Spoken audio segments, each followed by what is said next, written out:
Gopijana Vallabha Giridhara.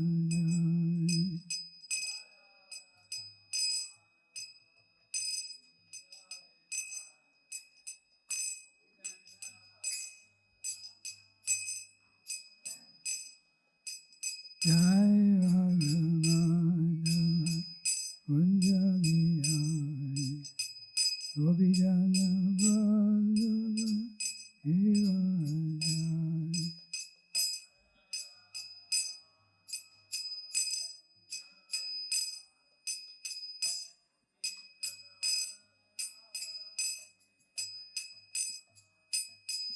Yashodanandana Vasadanandana Yamuna Tiravana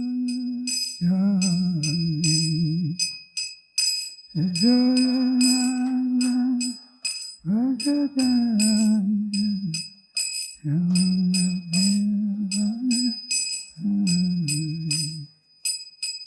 Yashodanandana Vasadanandana Yamuna Tiravana Yashodanandana Vasadanandana Yamuna Tiravana.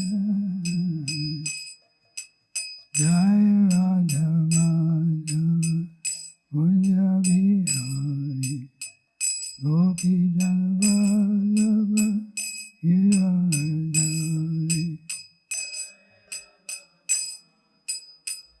Kunja Vihari Gopijana Vallabha Giridhara.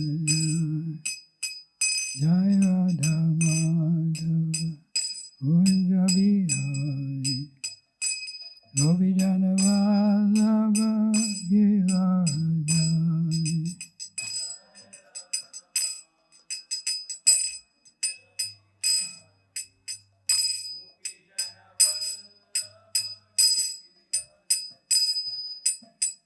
Yashodanandana Vasadanandana Yamuna Tiravana Chari. Nandana Vasadanandana Yamuna Tiravana Chari. Yashodanandana Vasadanandana Yamuna Tiravana Chari.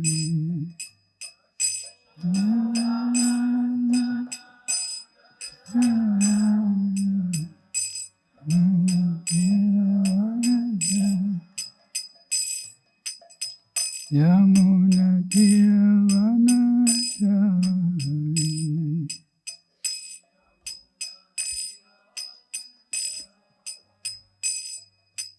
Hare Krishna, Krishna Krishna, Hare Hare, Hare Rama, Hare Rama, Rama Rama, Hare Hare.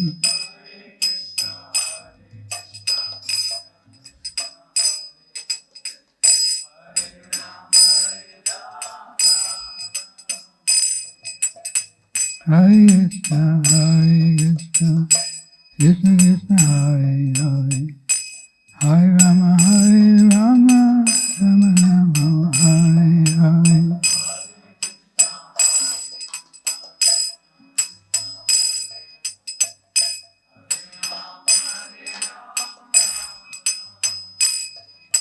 Hare Krishna,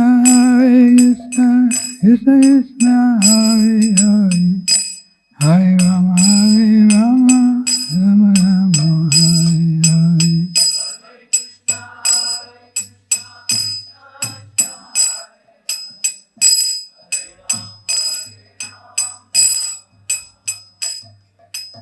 Jaya Radha Madhava Kunja Vihari Gopijana Vallabha Giridhara.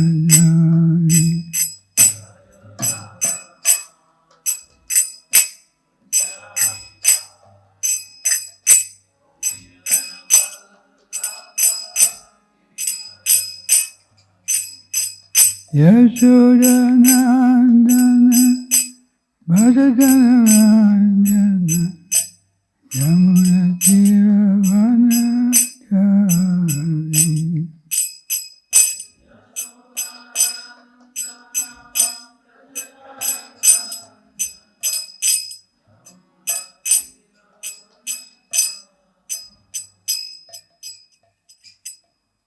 Jayam Vishnupad Paramahansa Parivajikacharya Asasatara Shata Sri Srimad Divine Grace A.C. Bhaktivedanta Swami Srila Prabhupada Ki Grantaraj Srimad Bhagavatam Ki Gaur Bhaktivedanta Ki.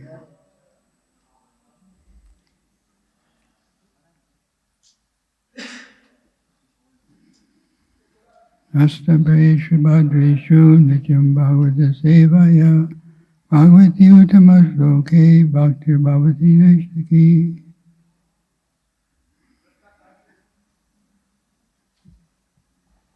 Can I briefly introduce you? Yes.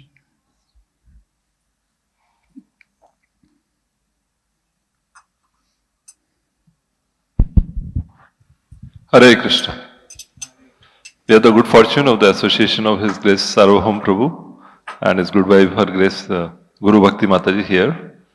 They are based at Houston and they're very dedicated and committed devotees, very senior disciples of His Holiness Tamal Krishna Goswami Maharaj, serving for many decades in our movement.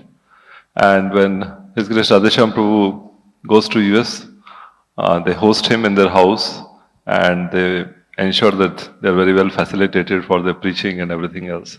So we have good fortune that they are here for a few days to give their association and also receive some treatment at Pune. I'd like to briefly introduce Prabhuji. Prabhuji earned a wrestling scholarship to the University of California at Berkeley and he graduated with a BA in English Literature. He then joined Maharshi's Transcendental Meditation movement as a meditation teacher, and in 1980 he came in contact with ISKCON when his wrestling coach gave him the Krishna book.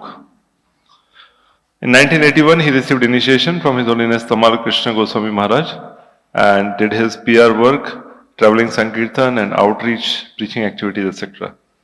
He is a very good writer. He has written articles for Back to Godhead magazines and he has also contributed chapters for books and anthologies, and under the personal instruction of His Holiness Tamal Krishna Goswami Maharaj, he has written a biography entitled Servant of Love, the Life of Kirtida Devi. So her name is mentioned by His Holiness Giriraj Maharaj also in that book, Many Moons, how gloriously she lived and departed.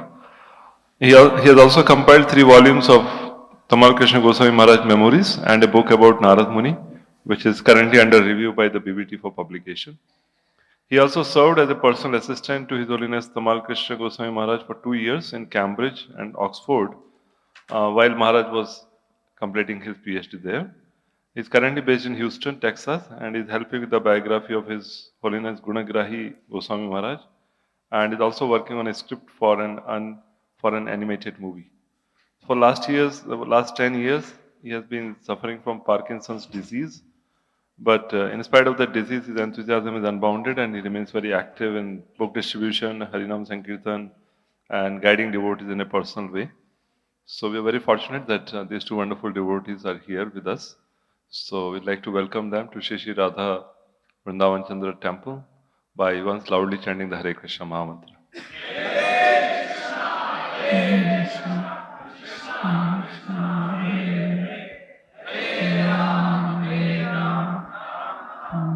Hare. Om Namo Bhagavate Vasudevaya.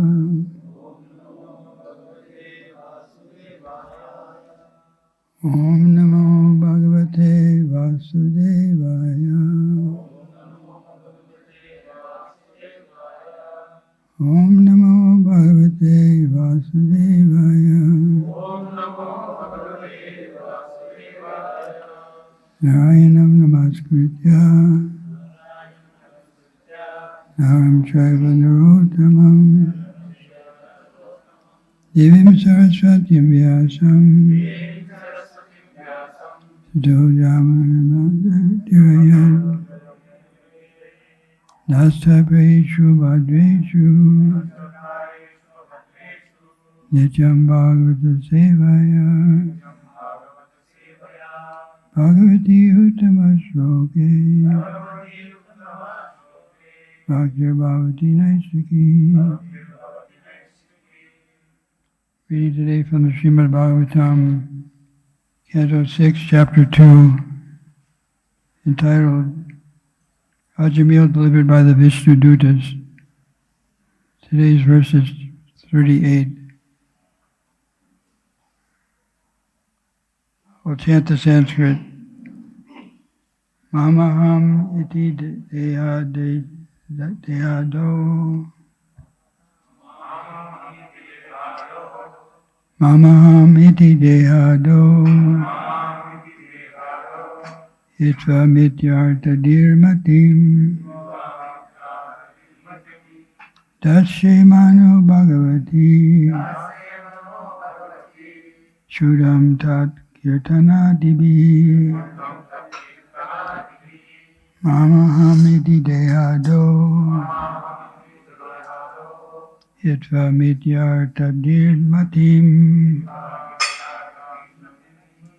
Dasyemano bhagavati. Shudam tat kirtanadibi. Mamaham iti dehado. Yatva mityarta dirmati.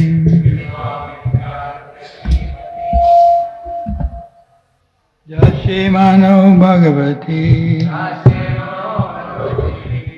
Shudam tat kirtanadibi.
Mataji.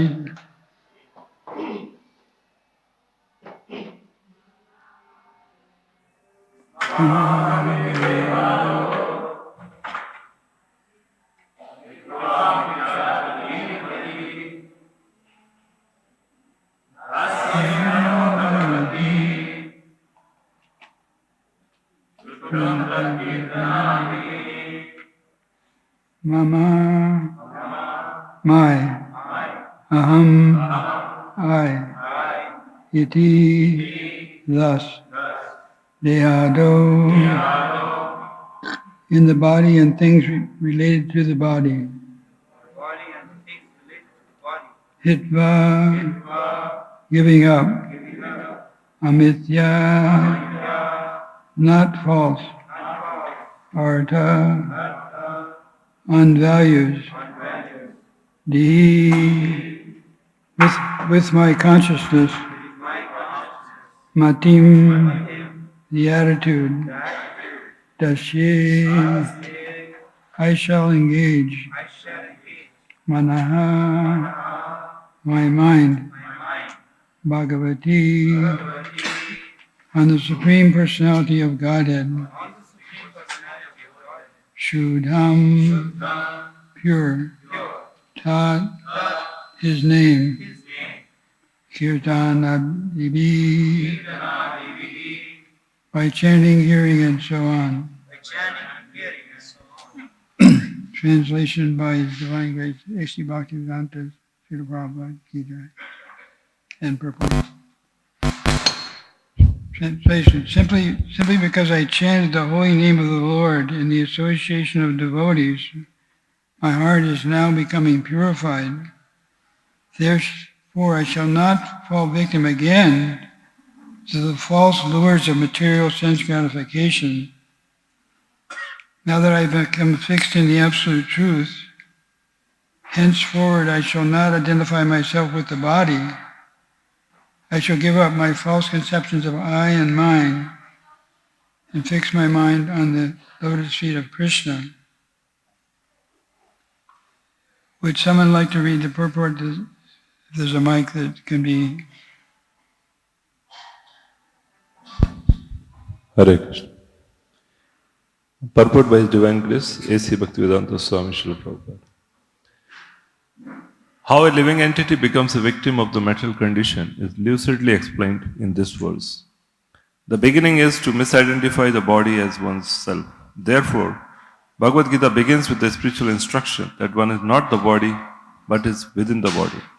This consciousness can be possible only if one chants the holy name of Krishna, the HareKrishna Mahamantra, and always keeps oneself in the association of devotees.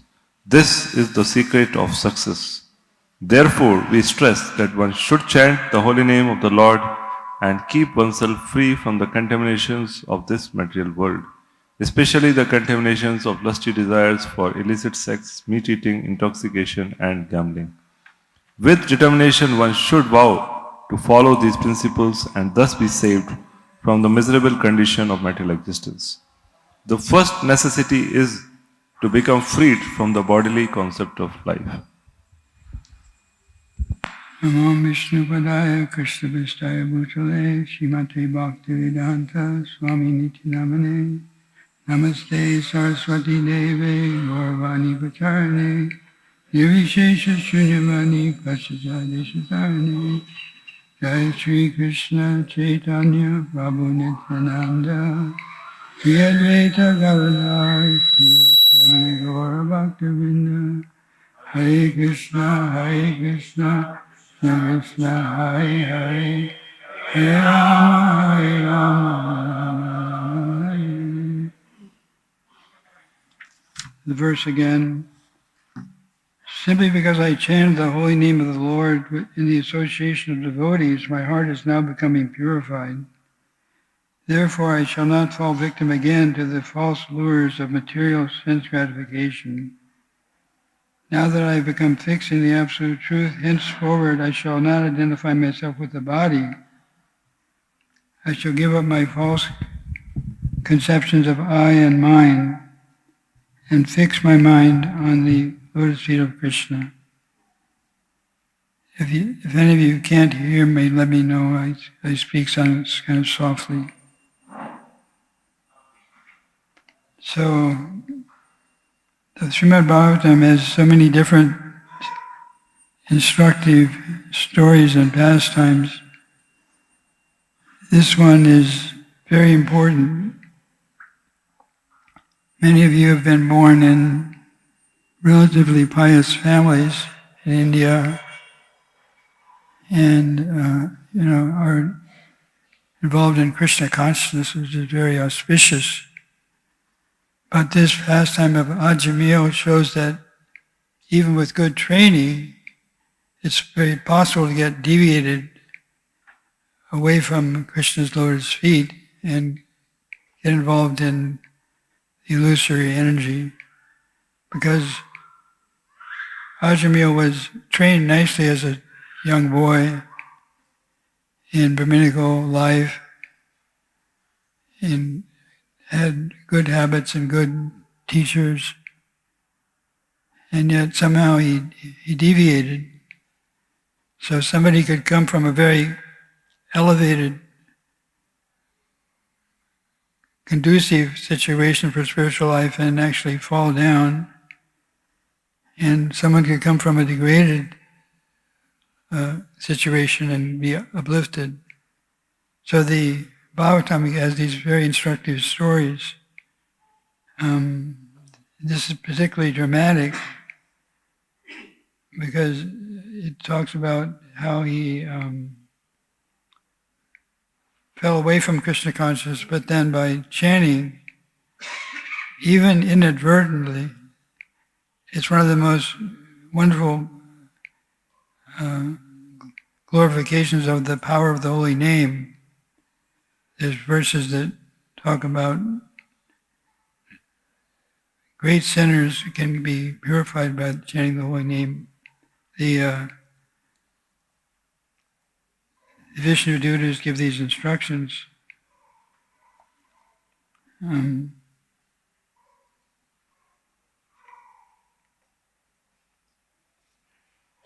So there's a few verses before this, in text 34 and 35, where Ajamil regrets his fall down with the prostitute. In a purport in the fourth canto, Prabhupada writes, in full Krishna consciousness, a person regrets his past experiences in material existence. This regret is very beneficial because it purifies the living entity of material conditions of life. So if we do deviate from Krishna consciousness, regret is actually a good thing. We should be uncomfortable if we're getting away from Krishna's lotus feet. So Ajamil, he says things like,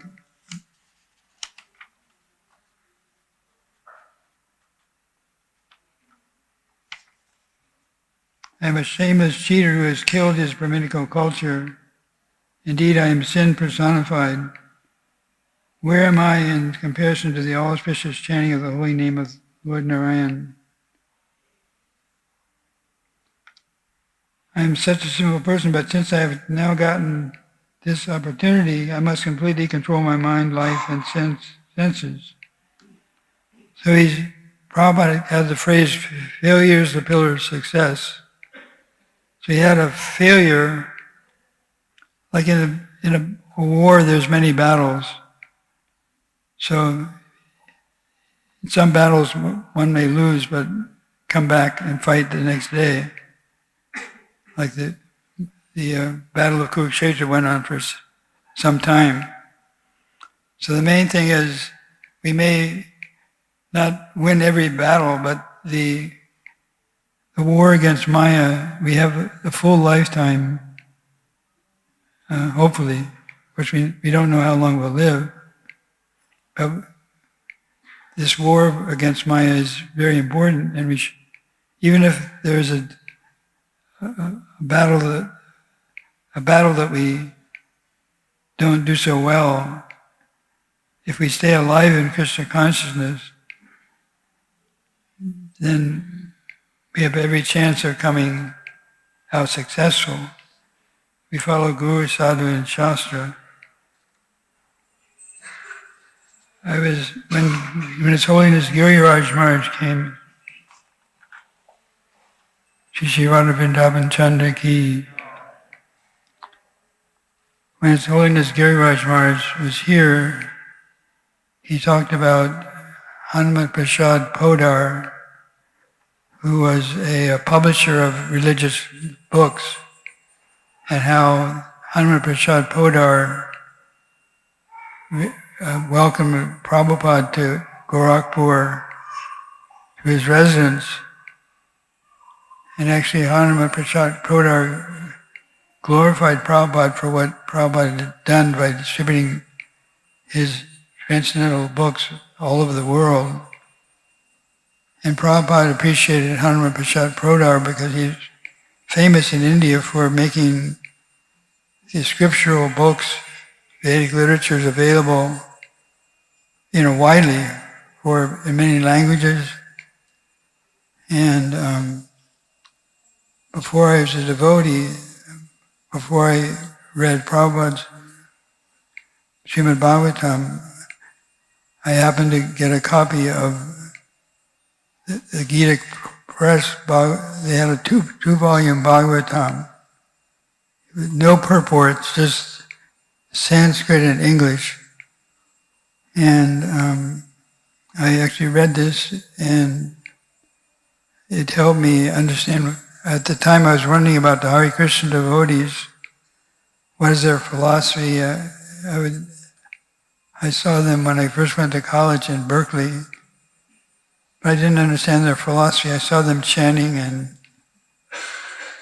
they would be chanting on one side of the street, and I would be on the other side. I would keep my distance. But I started meditation at that time, sort of an impersonal meditation. But they had this at one seminar in Switzerland. Quite some years later, I was already a meditation teacher. They had a 2-volume set of the Gita Press Bhagavatam available for reading in our free time. And I had been a wrestler in college. It may seem surprising because I don't... In wrestling, they have different weight divisions. So very small people can wrestle also. Like in the Olympics, they have small people also, but mostly people think of wrestlers as being all really big. So I was a wrestler in high school and college, and I got a scholarship for wrestling in college, which paid my way through college. I didn't have to pay any money. So when I became in meditation, I always thought of myself as a wrestler. So I was on this seminar, this meditation retreat in Switzerland, and I had a roommate, and I said, "What is this? What is this book?" He says, "It's Srimad Bhagavatam. We can read this in our free time." So I thought, it looks very interesting. It was 2 volumes, big books, cloth bound. So I just thought, let's check it out. I'll just open it up. So I opened it up, just the first place I opened it up, it turned out that it was Chanura and Mustika, the Kamsa's heavyweight guys. What I read was, Chanura and Mustika, one of them said, they had just challenged Krishna and Balaram to a wrestling match. But Krishna had said, you're bigger and stronger than us, so I don't think it's fair. What I read was they were saying, we know you like to wrestle with the coward boy on the banks of Yamuna, and we know that you killed the elephant Kuvalyapita this morning. We know you're pretty powerful also, so we think it's a fair match. It was something like that. But I was amazed. I had been a wrestler for so many years, and I thought Krishna is a wrestler. He likes to wrestle also. So this is quite a coincidence. But there was an interesting introduction to this Gita Press Bhagavatam. And in the introduction, it told another story which was quite similar to the Ajamil story. It was about 2 brothers. One was named Gokarna. He was very saintly. And he had a very sinful brother. I forget his exact name, it's something like Dundubi or Dundukari. Does anyone know? Dundukari. So this Dundukari was a very sinful person. He probably was even more sinful than Ajamil. Ajamil had 1 prostitute, and as I recall, Dundukari had 5 prostitutes. And he did all kinds of sinful things. He was such a bad person that the prostitutes decided to kill him at some point, because he was robbing people and getting money by illegal means. And the prostitutes, they thought, he's going to get caught by the police. So before that, let's just kill him and keep as much money as we can. So I think they burned him or something, but they killed him somehow. So then the saintly brother Gokarna, when his brother had died, the saintly brother wanted to do something for his soul. So I think he went to Gaia and tried to do some performances, and he controlled various sages. Said, my brother was so sinful, what can I do to help his soul? And some of them said, I don't know, it's just like he was just so sinful. But one of them said, if you, in the meantime, the soul of the Dundukari, the sinful brother, had become a ghost. And he was really suffering, and the Gokarna could tell his brother was suffering. So finally one person said, if you have a reading of the Srimad Bhagavatam in your brother's honor, and that the Bhagavatam uproots sinful desires, so that's the most auspicious thing you can do. It was described that they had a reading for some time of the Bhagavatam, and the sinful brother Dundukari, in a ghostly form, he entered a bamboo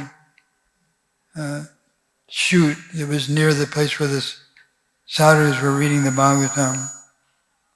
And every day, at the end of the recitation, like one kind of part of the bamboo would go. So after about a week,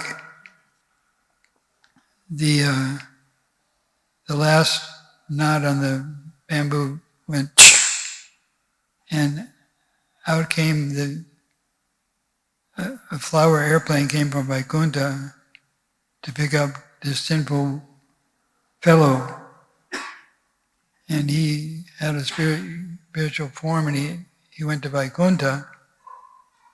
And the sadhus were saying, well, it's nice that happened to him, but why didn't it pick us up also? It was described that he was so sinful, but he was listening with rapt attention for 7 days.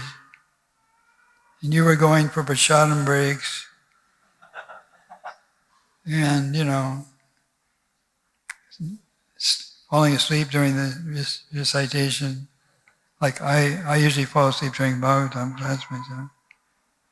So he heard with rapt attention, because the Bhagavatam is non-different from Krishna, he got totally purified. Whereas you didn't hear with the same regret,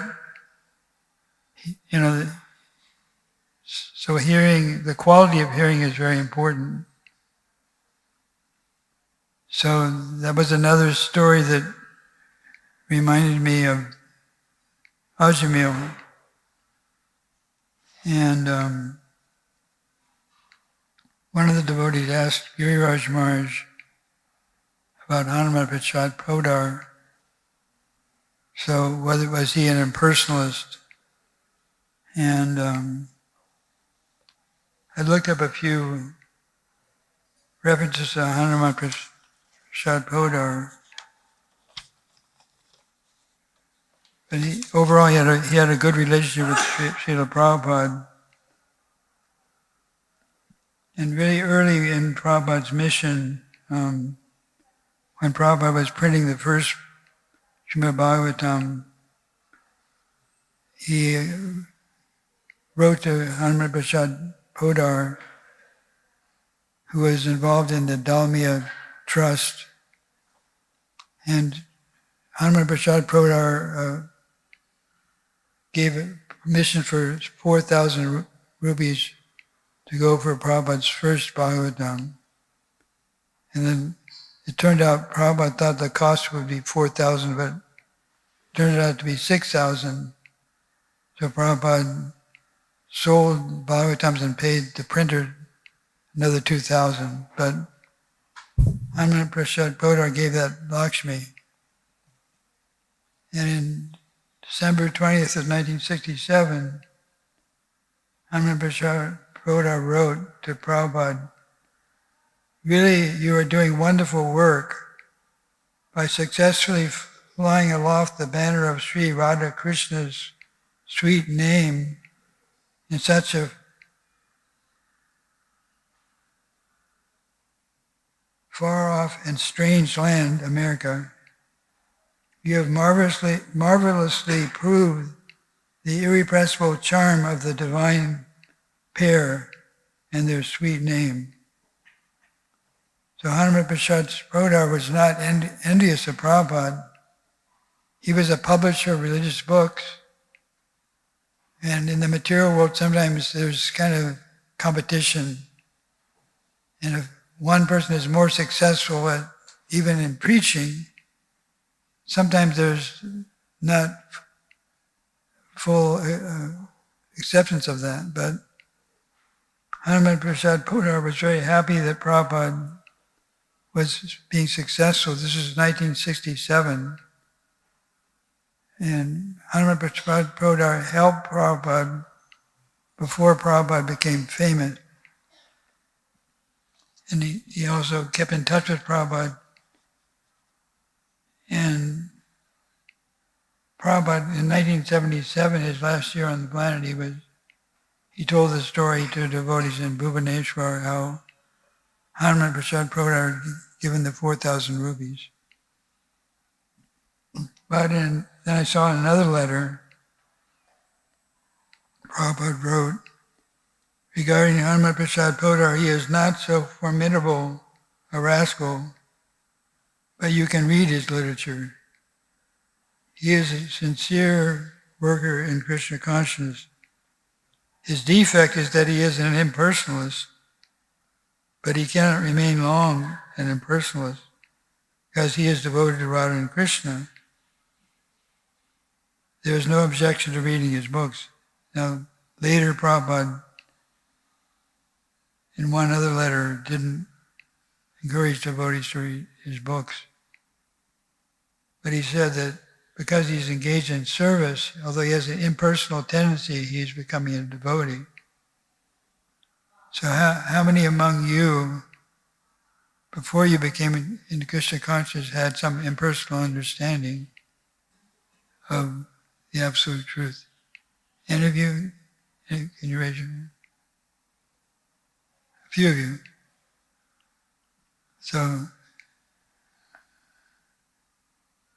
So many people have,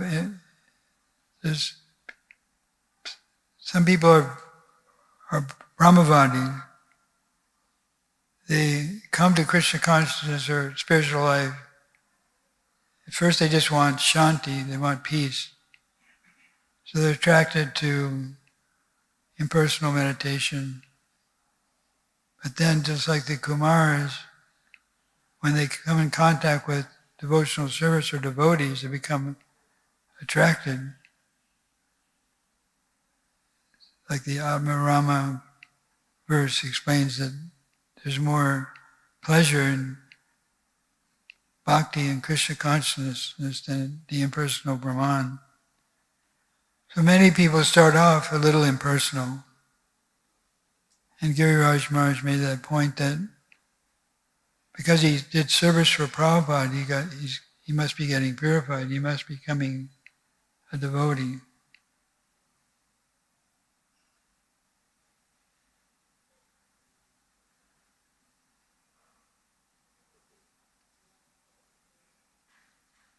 So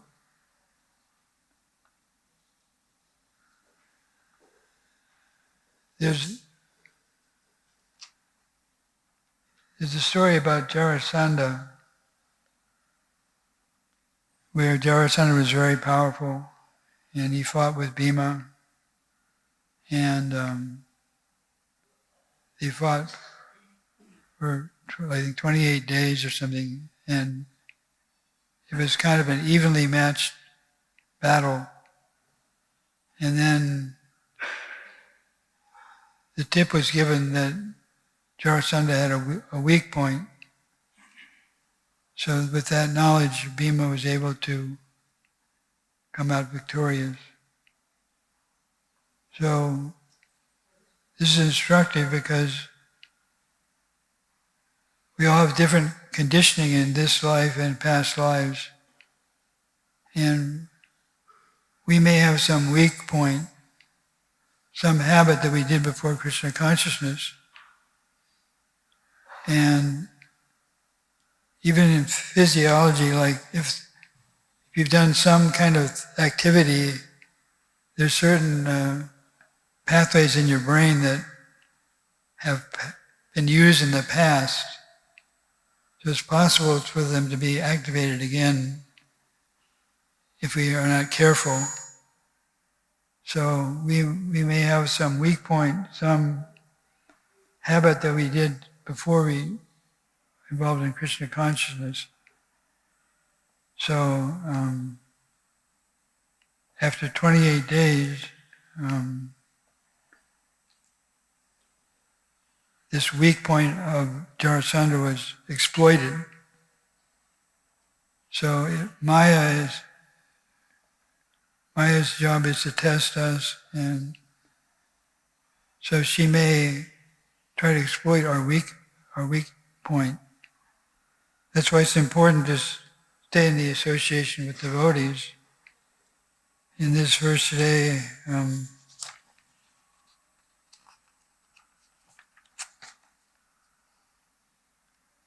Ajamil says, because I chanted the holy name of the Lord in the association of devotees, my heart is now becoming purified.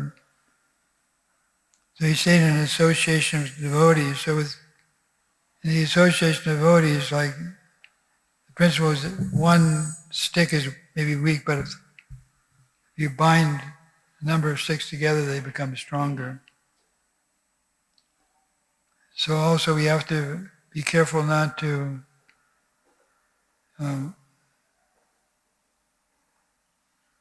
revive some bad habits that might have come before Krishna consciousness.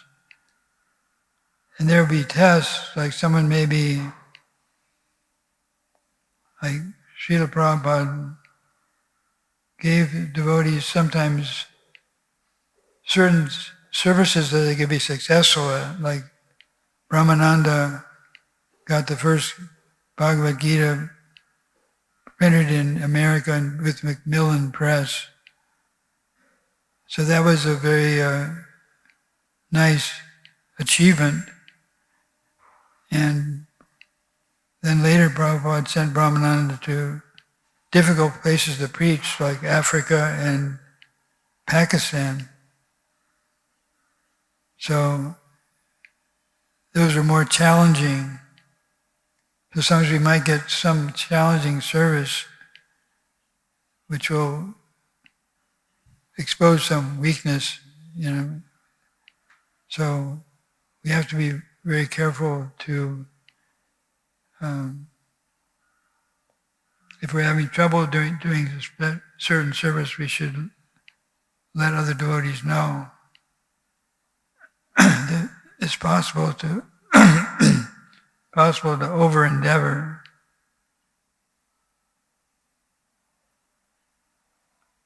Like Tamal Krishna Maharaj,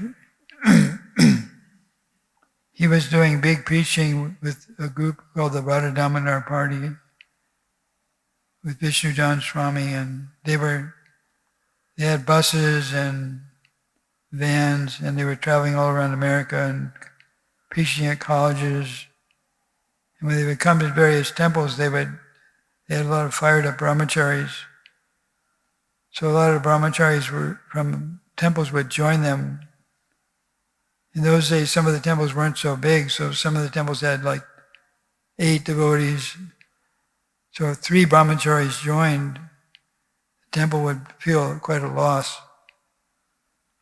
So they were traveling around America, and different brahmacharis were joining, which is good for the Radha Damodar Party, but the temple presidents started to feel, these our best brahmacharis are joining.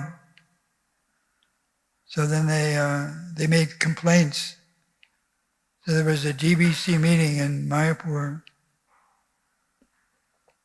and all the temple presidents from North America were making complaints to Prabhupada, like that Tamal Krishna Maharaj, his men are taking our men from the temples and they're joining his party, but some of our temples don't have enough devotees to do the basic services. So Prabhupada called Tamal Krishna Maharaj into his room and said, "What are we going to do with you? All these devotees are complaining." And Tamal Krishna Maharaj said, "I don't know. Maybe I should go to China or the moon or something." He was just kind of kidding. Maybe I should go to China. He was just kind of joking. But that was at nighttime, and then the next morning, Trivikram Maharaj sort of wanted to go to China, and Tamal Krishna Maharaj knew this, but Prabhupada sent Trivikram Maharaj to get Tamal Krishna Maharaj. As soon as Tamal Krishna Maharaj saw him, he thought, "Oh no, I hope that Prabhupada didn't take me seriously that I wanted to go to China." So Prabhupada said, "I think Krishna has spoken through you. You can go to China." And Prabhupada said, "But what will they do without me? I'm leading this big party." And Prabhupada said, "It will go on without you, don't worry." And Prabhupada said, "Either you go to China or you just sit here in Mayapur and chant 24 hours a day." So Tamal Krishna Maharaj was thinking, "Oh no." He was very prestigious, head of this preaching party, which at that time was distributing the most books in the world and so forth. In China, they don't even have a word for God in their language hardly. And if he goes to China, he'd have to go undercover. He couldn't dress like a devotee. So he was very, it was like it was a test. So we may get tests in our spiritual life. So he took the test, but then he started doing soul searching. And at first his mind said, "China, I don't want to go to China. I'm not going to China." I think he almost told Prabhupada, "I'm not going." But then Prabhupada said, "Okay, then just sit in Mayapur and chant." But he was like kind of a preacher, so the idea of sitting in Mayapur was not appealing to him. And then he started to think, "I've joined Krishna consciousness just to please Srila Prabhupada. If Prabhupada wants me to go to China, it's the best thing for me, although my mind doesn't want to go." So he surrendered to the order. So what might have been a weakness of wanting a prestigious service, he overcame that weakness. So in our devotional life, we may encounter challenges to our comfort zone, and we shouldn't over-endeavor, but we shouldn't be too comfortable either. We should allow ourselves to be used in Krishna's service, although it may be. And then we'll get all the strength from Krishna. We surrender to Guru and Krishna, and we cooperate with devotees. We don't offend devotees, because if we offend devotees, then we'll become, whatever weakness we have, we'll become more exposed. But if we serve devotees, then Krishna will be pleased and he'll protect us.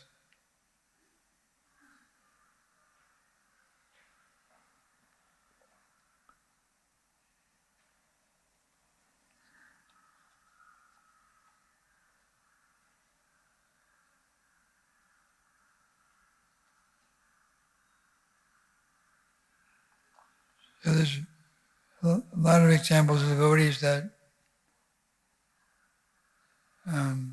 regretted their offenses or shortcomings. Anybody have any comments or questions so far?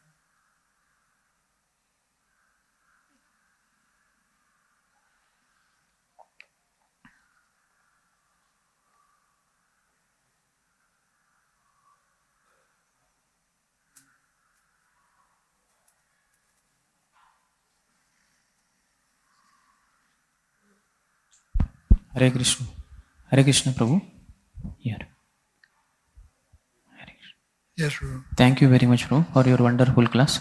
Towards the end, you were telling about taking challenges in our service. Sometimes we should not over endeavor.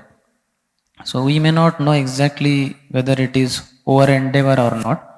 We may take up the service and we may get into it, and we may face some difficulties, maybe some setbacks, but then we may think that by Lord's grace, etc., it would be overcome.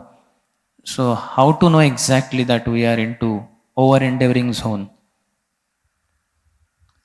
Yeah, I mean, ideally, the senior devotees or a spiritual master will, be aware of our situation.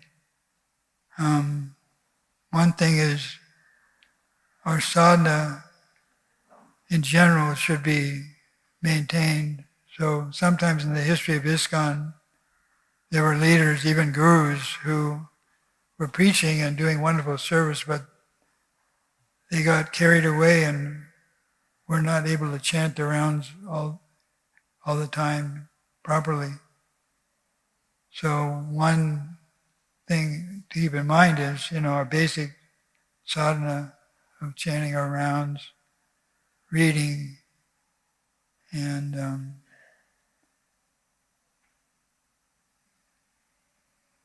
but it's like a bodybuilder, like he can lift weights, but if he lifts too heavy a weight, he can actually injure his muscles. So, but in America they have personal trainers, that you have a workout regimen, and everyone's got a different body, and so some people have a bad back. So if they try to lift weights with the wrong way, it could make their back worse. So a personal trainer knows the nature of the person. Like when I was serving Tamal Krishna Maharaj, unless I chanted rounds in the morning, I couldn't function very well. So he would let me, chant.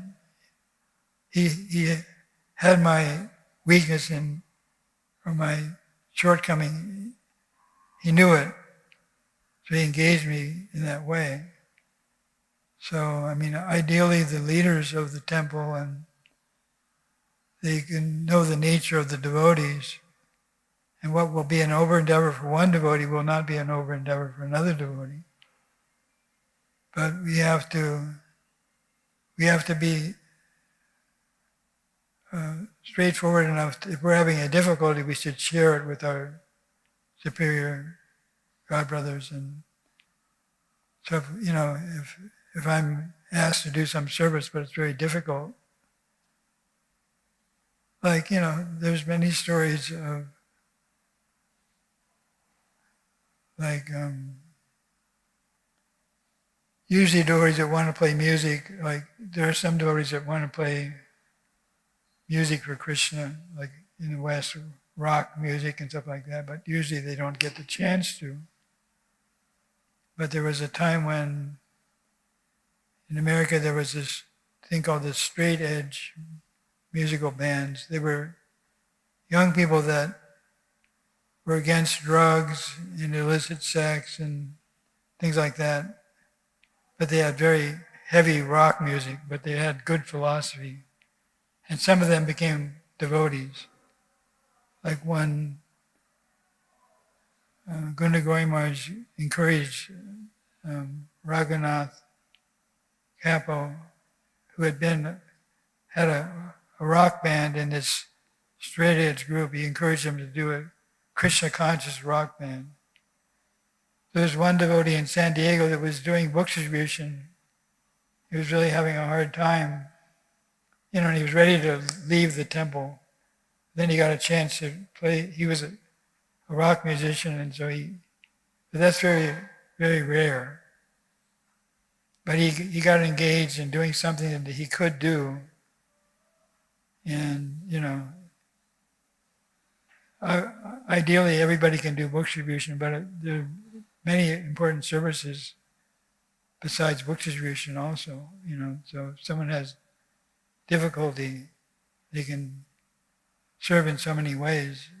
The mission of Prabhupada, they can help print the books, they can translate books, they can cook prasadam for the devotees, so many services. But just like if you have a personal trainer and you're having your back is hurting, you should tell, and then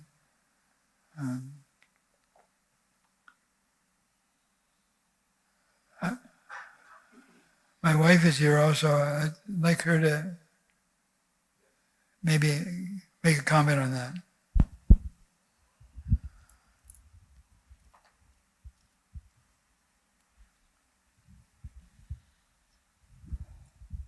So carrying that idea of lifting weights, we also have the example of the coiled spring or a rubber band.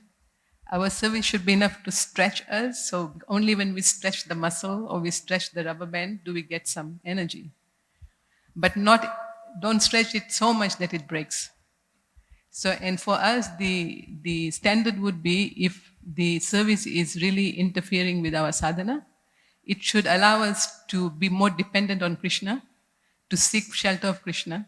But if it is so much that we are not able to handle that pressure, then we will break. And our superiors, our ashram leaders, the guru, the temple president, will be able to help us know how much stretch is enough. Because innately, we resist the stretch. But we know if we continue with the stretch, we will gain. And another thing we have to remember is with the instruction of the guru or the superior comes the ability to do it. So when the spiritual master gives an instruction, the strength or the ability to do it will also come from him. If we have implicit faith like in that, and we see a lot of Srila Prabhupada's disciples who seemingly did not have the material qualifications, but because they loved Prabhupada and they would do anything for him, he empowered them to do so many amazing things. And even in Srila Prabhupada's life, we see that he did the impossible because he had complete faith that the holy name would be spread all over the world. And any other points?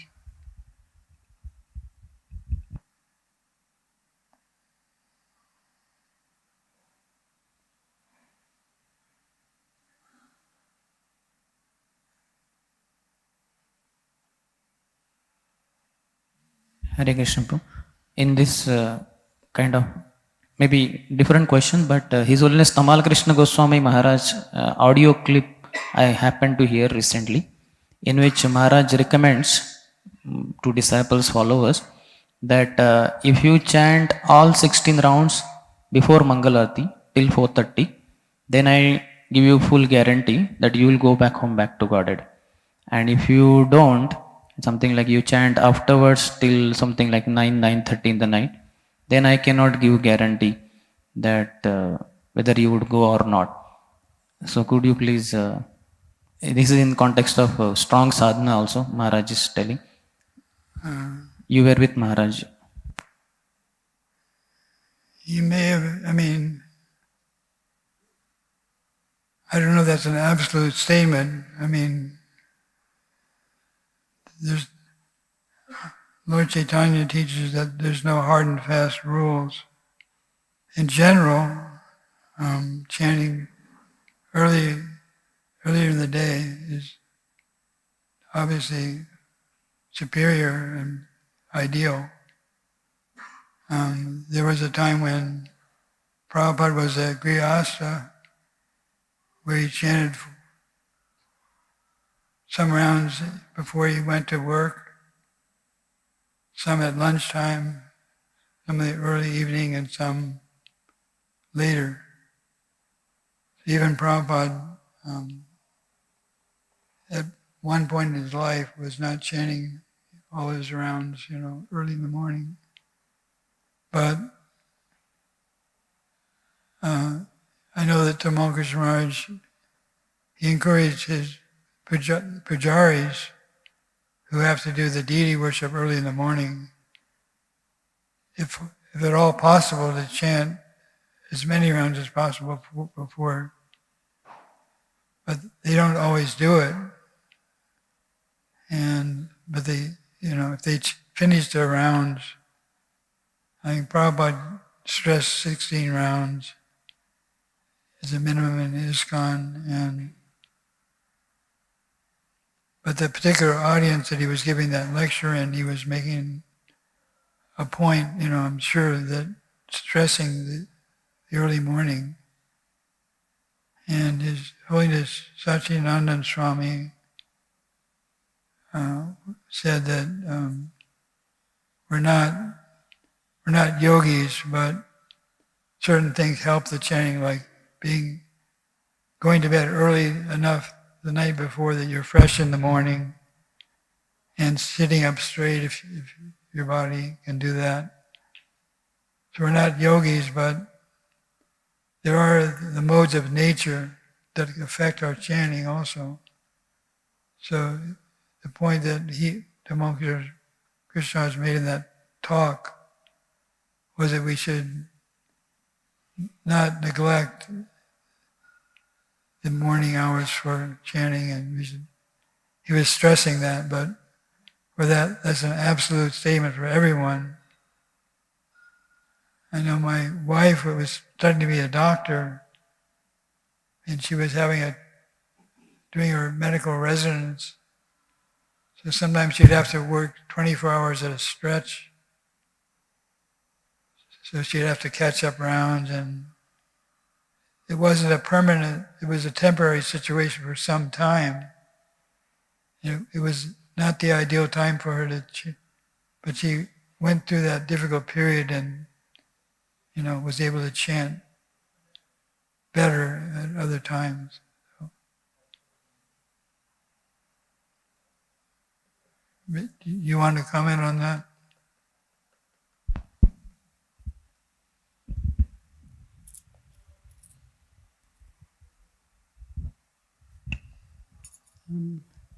I think it's important to chant as early in the morning as possible. Satchidananda Swami calls it the godly hour, the Brahma Murta time.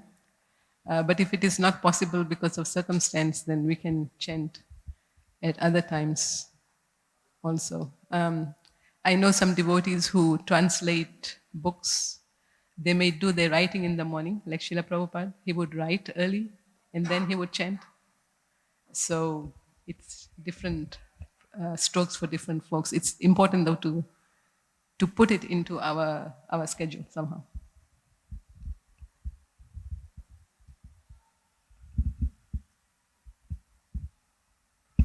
I also want to give an example. We have a god sister who had a child.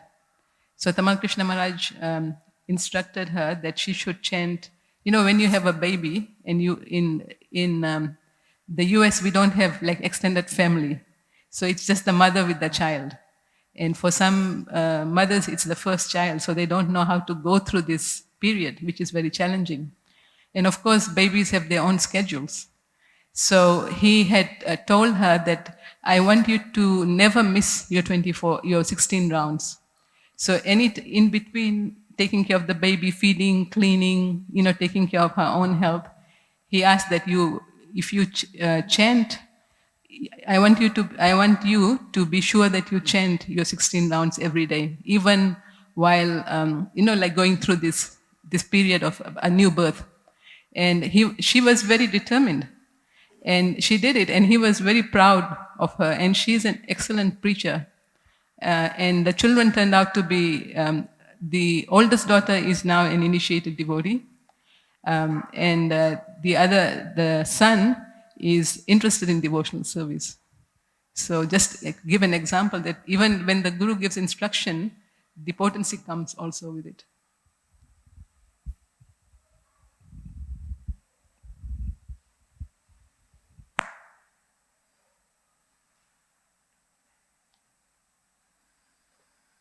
I don't know the timing. I could tell a short story. How much time do we have?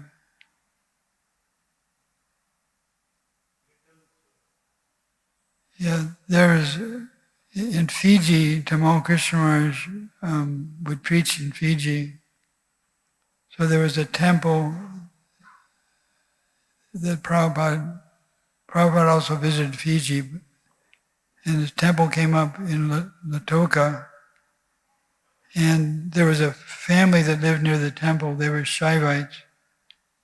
And when the new temple opened, the devotees had sort of a loudspeaker system, because the temple was a little bit distant from the town, so to let people know the temple was there, they would, Mangalarti would come on the loudspeakers. So the Shaivite family, they lived close to the temple, and they were really upset with the Samsara Davanalila Loka. So the father of that house, his eldest son was a lawyer. He was tall, about 6 feet, 4 inches, a lawyer. So that the Shaivite family did a lawsuit against the temple. And so for some time there was a battle in court, and there was, the court would have certain meetings, and they would, for a few weeks they wouldn't. So all the devotees in Fiji knew this lawyer. They saw him as kind of an enemy of the temple. And he was reading the Shiva Purana, and there was one section of the Shiva Purana which said that everyone should accept a bona fide spiritual master, and the spiritual master can come from any family or any walk of life, but one should accept a spiritual master. So he had read this, and the lawyer didn't have a spiritual master, but he kept this principle in his mind that he should find a spiritual master. So one time the lawyer worked at some kind of a company that had some Europeans. So one of the employees said, next weekend there's a lecture that I'm planning to go to. Do you want to come to the lecture? The lawyer said, okay, yeah, sure. But he didn't know what the lecture was. So it turned out the next weekend there was a lecture, and it was Tamal Krishna Maharaj visiting Fiji, giving a lecture on Krishna consciousness. And the lawyer, although he was a Shaivite, he had said, I will go to the lecture, although he didn't know what it was. His mind didn't want to go, but he thought, well, I told this European guy I'll go to the lecture, so I'll go. And also Lord Shiva said you should be open to anybody could be your spiritual master. So he went, and so Tamal Krishna gave a lecture, but when they saw this tall devotee come into the temple, he sat in the back, and they didn't know if he was going to cause trouble or what, because he was doing the lawsuit against the temple. But he listened to the lecture, and at the end of the lecture, Tamal Krishna Maharaj talked to him and said, I have a challenge for you. Are you ready to accept this challenge? And he was kind of a Kshatriya type. And he said, yes. I want you to chant the Hare Krishna mantra, I'm coming back to Fiji in 3 months or 6 months or some, I forget.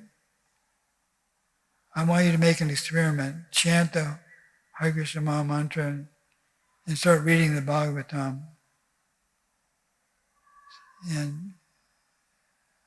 And I guarantee you'll get a benefit. And I forget the exact, maybe my wife remembers the details, but he said, if you do this honestly and you don't get a benefit, we will consider, being more quiet or something. I don't know the exact details, but he made this challenge. And this this lawyer, he remembered what he had promised the Lord Shiva in his heart, that he would be open to hearing from any spiritual person. And he had a transformation. He ended up getting initiated. Now he's the temple president of the Dallas temple. Nityananda Prabhu. He's GBC. He's in the GBC for that part. But, he was, he tells the story much better than I did. But, and Tamal Krishnaraj in Fiji also did a lecture, Gods, Demigods, and Incarnations, which he had videoed. And he had he asked people in the audience, who is God? And he had a big altar, so some people would say Shiva is God or Jesus Christ is God. They would say different things, so they would made a big altar. So he talked to each person, and some people said Sai Baba is God, and my wife's father was in that video, and he said Lord Shiva is God. But through this lecture, which was engaged the people that played in other parts of the world, and many people became devotees from the lecture. So he was a very bold preacher, and he had his own style. And so he ended up going to China, and at first they wore Western clothes. They went secretly into China, and they met yoga groups in China. And through the yoga groups, they would say, this is Bhakti Yoga, and they would introduce the chanting. They would give lectures at colleges, usually in the Western clothing. But then at some point, they decided, they brought dhotis in their bags. They went to some parks in China and just did kirtan. And they had a lot of small books in English. And people from China wanted to learn English, so they would be attracted to the books, and they distributed quite a lot of books. And so there's quite a lot of devotees in China. The government has different situations, but sometimes they can come to Mayapur in India. And so although that was a difficult instruction from Prabhupada to go to China, he did that. And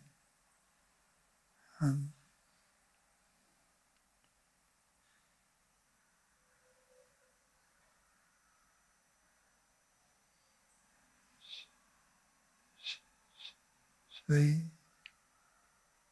he had one disciple that he asked me to write a book about her life named Kirtan Devi, and we'll donate one book to the Brahmachari ashram. Any other comments or questions?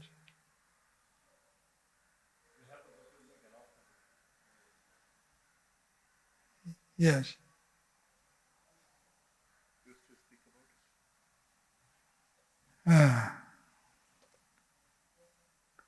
Yeah, this was a devotee that she was Indian she was born in South Africa, South Indian. She became a nurse when she was and she got a job in America in Dallas. But then she had some health problems, and she started losing. They did surgeries on her stomach and intestines. So at a certain point she couldn't eat solid food, and she would work as a nurse. She was a surgical nurse. She'd work long shifts, and then at nighttime she would hook herself up to intravenous, like chemicals. So for several years she didn't eat solid food, but she was still serving. But then she was in so much pain and misery that she decided to commit suicide.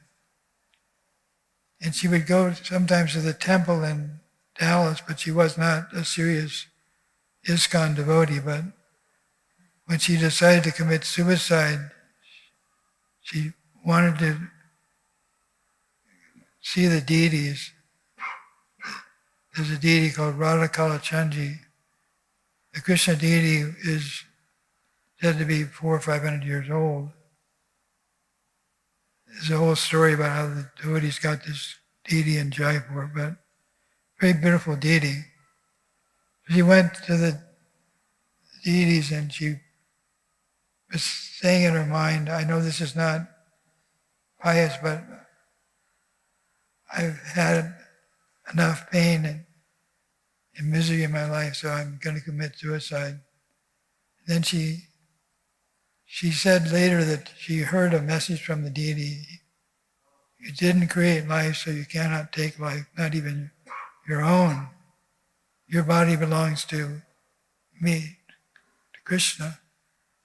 Kind of like Lord Chaitanya told Sanatana Goswami, I think. So that was a turning point in her life, and she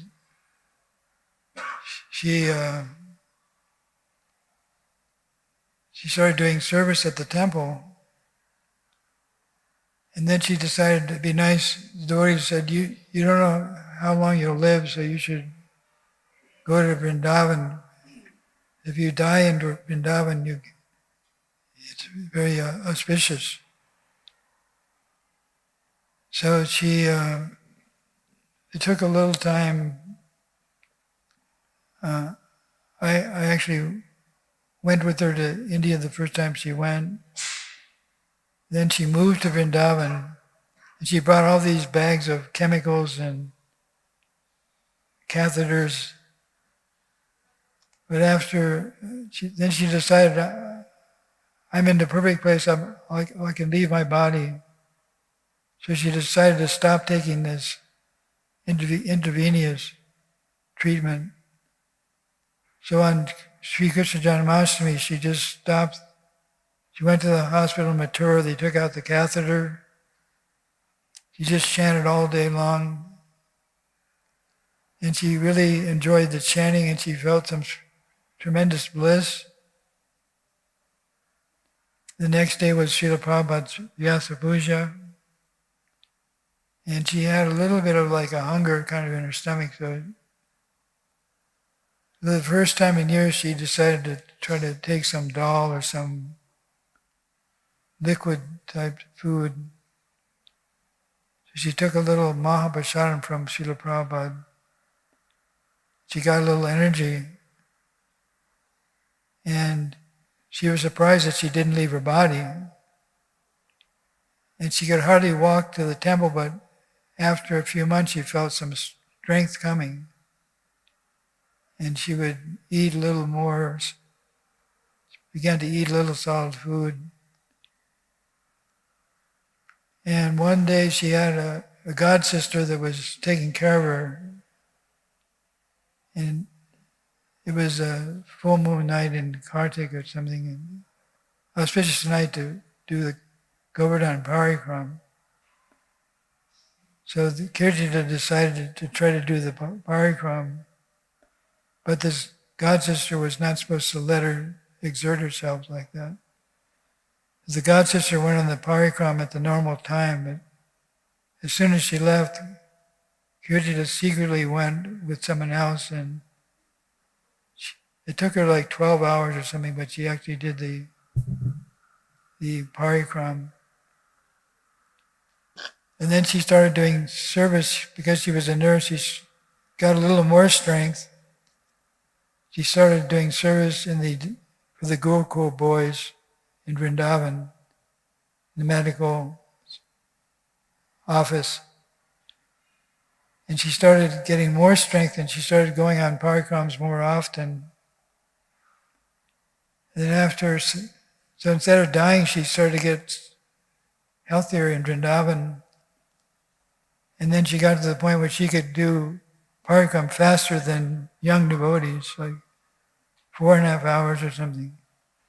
And she would take people around Govardhan, and she knew the holy places. So finally, this went on. She lived for some years, then she got cancer, and she left her body in Dallas, and the devotees were doing 24-hour kirtan, and she was quite blissful.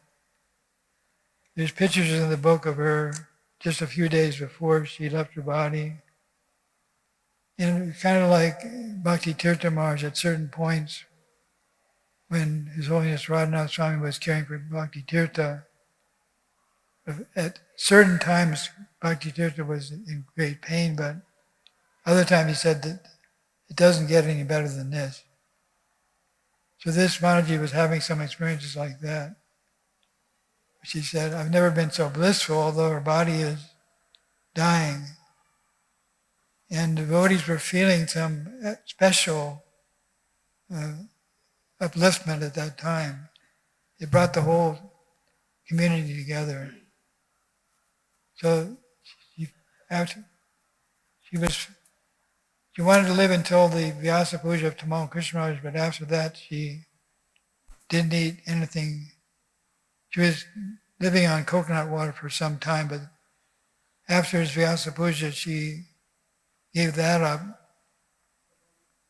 and she left her body in a very auspicious way. So the day that she passed away, he asked me to write a book about her life, which I did, and so we'll leave one copy for the Brahmachari ashram.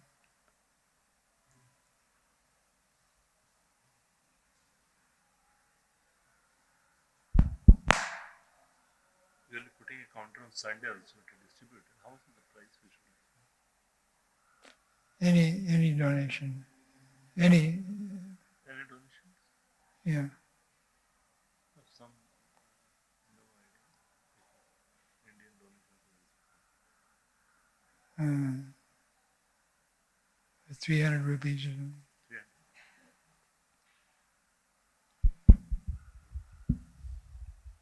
We'll put a counter on Sunday also for distributing this book. It's a very special book. And His Grace Sarvabhauma Prabhu and Mataji, they have been personally present while all this was happening with Kirtida Mataji, and they have been serving personally to her.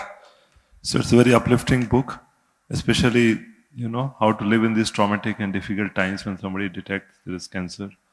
So we'll talk more about it on Sunday, but today also if somebody want to we have a counter outside. It's just available for 300 rupees only. It's a big book, very nice printing and wonderful pages. So please have a copy of this book. Hare Krishna. Thank you. Thank you, Sarvabhauma Prabhu. His Grace Sarvabhauma Prabhu ki, Srila Prabhupada ki.